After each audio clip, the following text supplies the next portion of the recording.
APR FC kabisa muri mukino ikaba yagerageje gukereya koroneri zigera mu 10 kabisa, imipira y'imiterekano igera muri 6 kabisa. Ibyo bisobanuye ko APR FC yatakaga ku buryo bukomeye cyane. Ngira ngo izi mpinduka Darikonovic ari gukora ngira ngo zishobora kuba zamufashije kabisa, kuko hagati mu kibuga aka kamediani karimo umusore Frodouard Mugiraneza, Lamide Ba ndetse na Nibizi Ramazani kabisa. Ngira ngo nabonye ka deliveringa neza ku buryo umupira hagati mu kibuga wihutaga.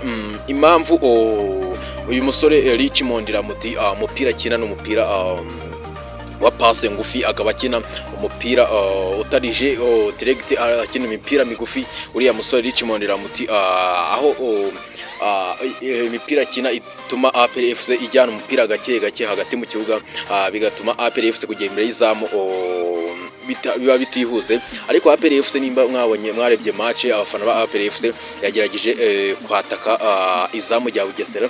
Ngira ngo rikomeza gutya APR FC bishobora kugenda neza kabisa.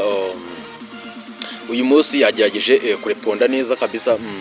Abawinga barimo muzungu kabisa wagerageje gukina neza. Nge nabonye umusore wakinye neza cyane ari Mugiraneza Frodouard, nkuko twari twabitangaje mu gitondo kabisa. Uyu musore Frodouard arimo arafasha muri mediani ya APR FC kabisa. Abona ko Darikonovic ngira ngo uko mbitekereza nago yakwibeshya ngo amukuremo atarakuri kosa na rimwe kabisa, nyuma yuko ahawe umwanya akabyitwaramo neza kabisa. Ngira ngo APR FC kabisa ubu ngubu rwose nyuma yuko vice chairman kabisa chairman yari yababwiye amagambo akomeye cyane, bashobora ko bakosoye kabisa.